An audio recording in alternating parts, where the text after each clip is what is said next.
Kenapa Dr. Wayan memilih hidup menyendiri dan mengisolasi diri dari lingkungan sosial dan memilih hidup dalam kondisi yang sangat memprihatinkan?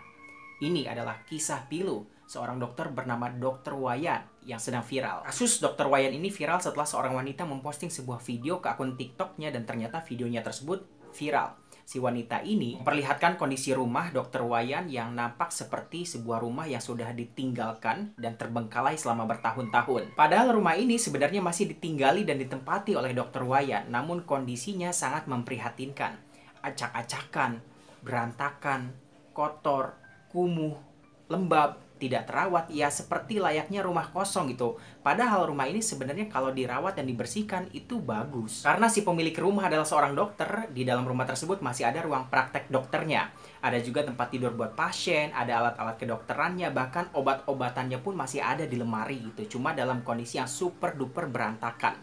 Kondisi rumahnya semuanya gelap, kemudian juga tidak ada akses air karena listriknya sudah dicabut. Jadi selama ini Dr. Wayan tinggal di rumah tersebut gelap-gelapan tanpa listrik dan juga tanpa ada akses air bersih. Kalian bisa bayangkan.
Si wanita yang memviralkan ini adalah anak dari temannya Dr. Wayan. Jadi Dr. Wayan ini punya teman. Nah, mereka ini berteman karena mereka ini sama-sama berasal dari Bali. Mereka merantau ke Karawang, Jawa Barat. Namun yang unik adalah meskipun kondisi rumah Dr. Wayan ini seperti rumah hantu ya, seperti sudah terbengkalai, ternyata menurut keterangan warga sekitar selalu masih ada warga yang datang ke Dr. Wayan untuk berobat. Bayangin, mereka kayaknya nggak peduli lagi dengan kondisi rumahnya Dr. Wayan seperti apa, karena mereka sudah percaya dengan pengobatan Dr. Wayan gitu. Karena memang dulu Dr. Wayan memang buka praktek di rumah gitu. Jadi kemungkinan menurut warga, orang-orang yang berobat ke Dr. Wayan itu adalah pasien-pasien lamanya gitu. Yang kemudian menjadi pertanyaan banyak orang adalah, kenapa Dr. Wayan yang merupakan seorang dokter malah memilih hidup memprihatinkan seperti itu? Memilih hidup yang menyendiri seperti itu. Padahal kalau dia mau, dia itu adalah seorang dokter. Dia bisa buka praktik dan dia bisa punya banyak uang dan dia bisa hidup normal. Tapi kenapa Dr. Wayan memilih hidup seperti itu? Menurut keterangan temannya, Dr. Wayan menjadi seperti itu diduga karena mengalami depresi setelah ditinggal oleh istrinya. Dan pertanyaan selanjutnya adalah, kemana warga sekitar? Kemana para tetangganya Dr. Wayan? Kenapa mereka seolah membiarkan Dr. Wayan hidup memprihatinkan seperti itu? Kenapa warga sekitar tidak membantu Dr. Wayan? Menurut keterangan temannya Dr. Wayan, selama ini dirinya kerap kali membantu Dr. Wayan dengan mengirimkan bahan-bahan makanan untuk Dr. Wayan secara berkala. Entah setiap seminggu sekali atau 2 minggu sekali. Namun setiap kali dia mengirimkan makanan kepada Dr. Wayan, dia mengaku tidak pernah masuk ke dalam rumahnya. Jadi mereka cuma bertemu di depan rumah saja. Jadi kalau dia datang ke rumah Dr. Wayan mau menganterin makanan, jadi si temannya ini memanggil Dr. Wayan untuk keluar gitu ya, dipanggil aja namanya, nanti dia keluar sendiri gitu. Jadi dia tidak pernah benar-benar masuk ke dalam rumahnya dan dia tidak menyangka kalau kondisi di dalam rumah Dr. Wayan itu separah itu. Karena memang dari luar saja sebenarnya sudah kelihatan kalau rumah itu terbengkalai dan tidak terurus gitu, karena banyak tanaman-tanaman rambat gitu yang merambat kemana-mana seperti sebuah rumah kosong gitu ya.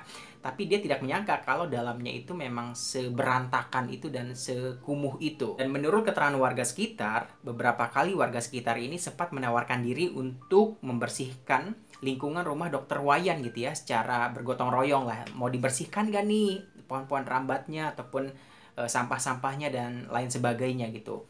Namun menurut keterangan warga, dokter Wayan itu tidak pernah mengizinkan warga sekitar ataupun siapapun untuk membersihkan lingkungan rumahnya. Alasannya adalah karena dokter Wayan ini katanya nggak mau ngerepotin orang, ataupun ya dia nggak mau aja rumahnya dibersihin gitu. Jadi udah biarin berantakan aja seperti itu kayak gitu. Dan setelah videonya viral, akhirnya dokter Wayan ini dievakuasi oleh anggota keluarganya keluar kota, kayaknya sih ke Depok menurut informasi. Dan pihak keluarganya juga mungkin selama ini tidak menyangka kalau dokter Wayan ini hidup dalam kondisi memprihatinkan seperti itu gitu ya. Jadi pihak keluarganya nggak ada yang tahu. Mereka baru tahu setelah videonya viral. Akhirnya dokter Wayan ini ya dievakuasi gitu ya, diambil dari tempat itu untuk tinggal bersama keluarganya. Karena mungkin siapa sih yang menyangka gitu ya, seorang dokter bisa hidup seperti itu gitu. Ibarat kata dia bisa mengobati orang lain namun dia tidak mampu mengobati dirinya sendiri gitu. Ya itulah depresi ya, itulah yang terjadi ketika mental kita dan psikologi sudah kena siapapun gitu ya. Bahkan termasuk dokter sekalipun ya akan menjadi seperti itu gitu. Inilah alasan kenapa mental health ataupun kesehatan mental itu adalah aspek yang sangat penting yang harus kita jaga hari ini gitu ya. Apalagi dokter Wayan ini dikenal sebagai sosok yang pintar, yang cerdas gitu ya. Dia lulusan UGM tahun 91, dia pernah praktek di banyak wilayah di Indonesia. Dia juga bahkan diketahui pernah mengikuti lomba cerdas cermat tingkat provinsi Bali. Itu kan menunjukkan bahwa dokter Wayan ini bukan orang sembarangan. Beliau adalah orang yang cerdas gitu. Dan menurut keterangan warga sekitar, menurut temannya, dokter Wayan ini merupakan sosok yang baik gitu ya kepada semua orang, yang humble gitu ya. Jadi image-nya di mata masyarakat dokter Wayan ini baik-baik saja. Setelah saya melihat sosok dokter Wayan dan saya menilai bahwa dokter Wayan secara tampilan luar, secara fisik ya baik-baik saja. Dia terlihat seperti orang normal pada umumnya. Ya kalau diajak ngobrol ya nyambung, ya normal gitu ya, nggak ada masalah. Itu dari tampilan luarnya. Tapi saya melihat dan saya merasakan adanya kekosongan pikiran, jiwa yang terpancar dari tatapan matanya gitu ya. Meskipun kalau diajak ngobrol nyambung, masih bisa ketawa-tawa, masih bisa bercanda segala macam, tapi saya merasakan bahwa ada ya sebuah jiwa dan pikiran yang terpancar dari matanya itu kosong gitu. Semua ceritanya, nggak ada yang aneh-aneh. Pak Wayan dokter hebat, banyak yang sembuh karena Pak Wayan. Oh, kalau sembuh sih udah biasa. Wih, sombong ternyata. Dokter itu kan ngobati. Oh iya benar. Iya. Aduh lagi nangis jadi ketawa.